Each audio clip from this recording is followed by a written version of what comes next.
The White Lady and her lover together. They loved one another in secret.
This was her house, I'm sure of it. Apparently for her, it was a place of suffering.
She prayed while hiding in the woods, probably asking for forgiveness for sins she was so ashamed of.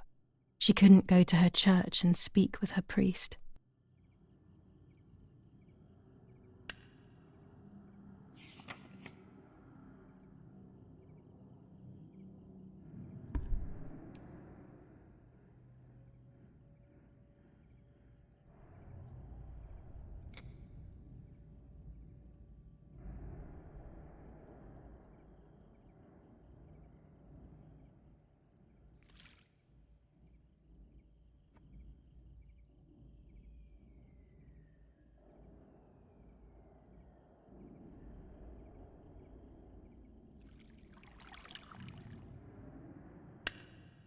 I will return to you, Martha.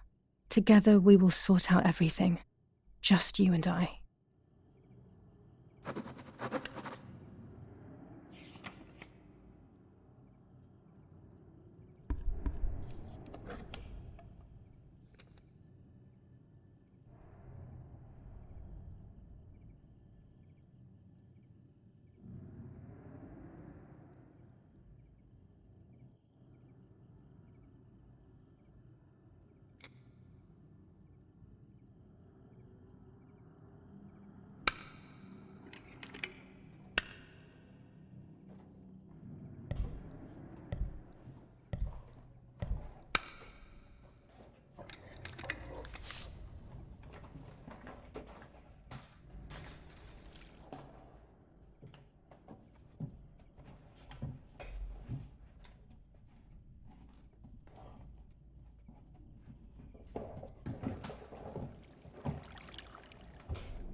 Oh, dear God.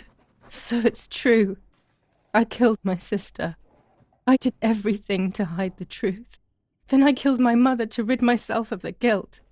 But she was nasty and everything was her fault. God, what does that make me? I don't deserve to live a second longer. Maybe I will see her again and I can try and ask for her forgiveness. But if there is nothing after death, at least I will be free from this suffering. I know it's not right, but I can't do this anymore.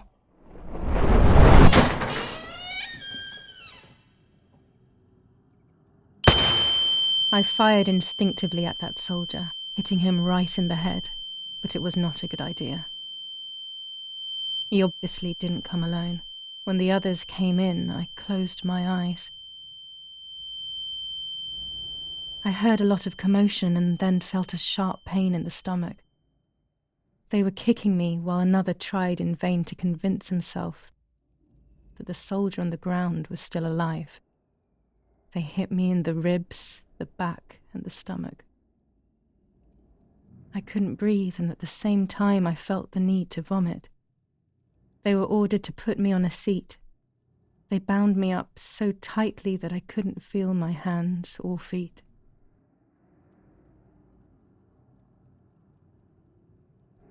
On the seat next to me was my father. He was breathing, but he appeared to be unconscious. The guy in charge started asking me questions. He kept hitting me in the face and head with some kind of short cane. It was so violent I thought my skull would crack open. All I could taste in my mouth was blood and broken teeth. I ran my tongue across my teeth, thinking to myself that I'd never be able to smile again. A frivolous thought, perhaps, but a painful one nonetheless. Part of my top lip was cut open and was hanging down. I foolishly tried to put it back in place using my tongue and lower lip. I threw up. They forced me to confess that my father had been carrying out all kinds of activity within the German army. Of course, I didn't know anything about it, so I tried to explain. But those punches. I would have done whatever it took to stop them. Whatever it took.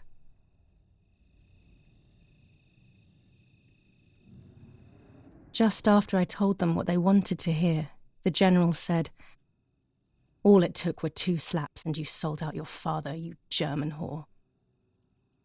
Then he ordered my father to be executed.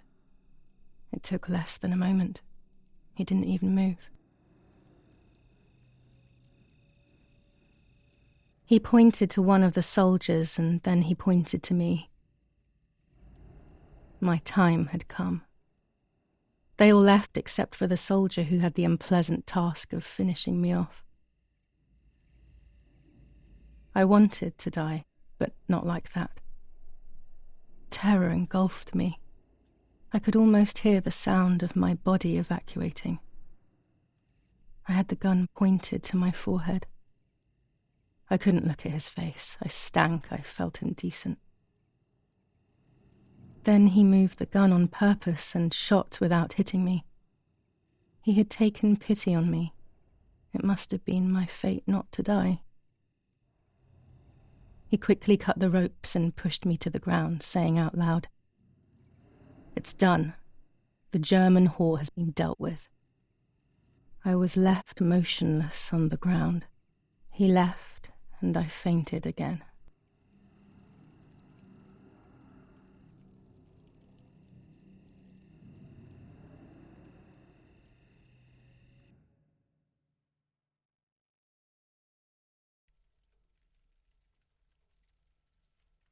When I came around, I did not know what to do. I was completely empty and felt pain everywhere. Everyone was dead. I was now alone in the world. I felt a desire to hear their voices one last time on Daddy's recorder in the dark room. Provided the soldiers hadn't destroyed it, that is.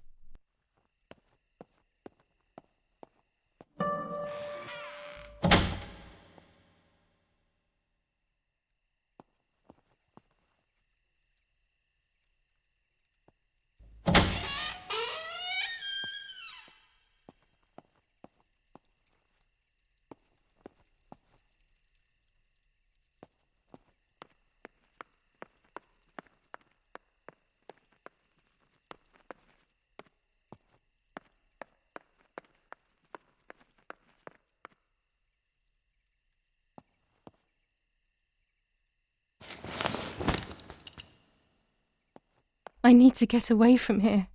But first I want to hear the voices of my family one last time.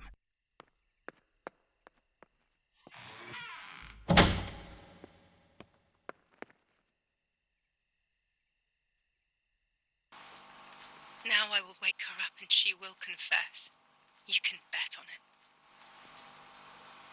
What are you doing with your father's gun? It's dangerous. Stop it. Talk! Tell me everything now! Tell me what you have done! Okay. Calm down. I will tell you everything.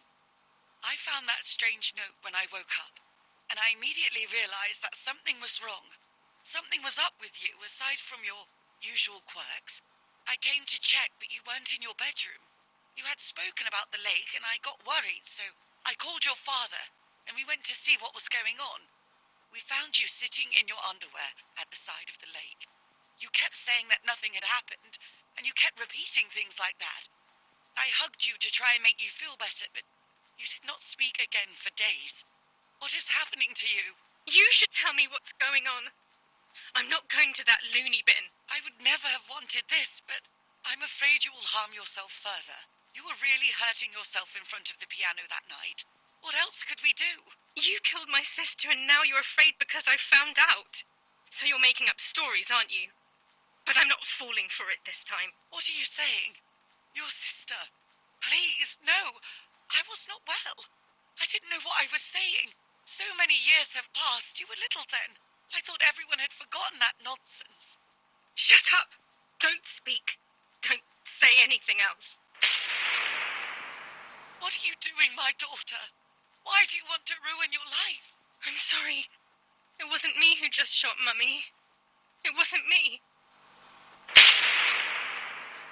I didn't know who I was anymore. Everything had fallen apart. I was afraid of myself. My God, it was terrible. I had always been convinced that I was too good for myself, but then I had become my own enemy. I was the danger. What should I have done? I thought about the puppet theatre in my old room. There I could find something in myself, perhaps. So I rushed to go play with it again.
I have placed the photo where requested, so I need to find the right words to communicate it. Oh, and of course, I need to remember the code word.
They have worked out the position of the tank. I should confirm that I've understood their message with received.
There's a weapons cache in the woods. In my woods. Okay, I will search for it. Let's respond received again.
Okay, so after I've been there, I will place a flag on the telephone pole near the house.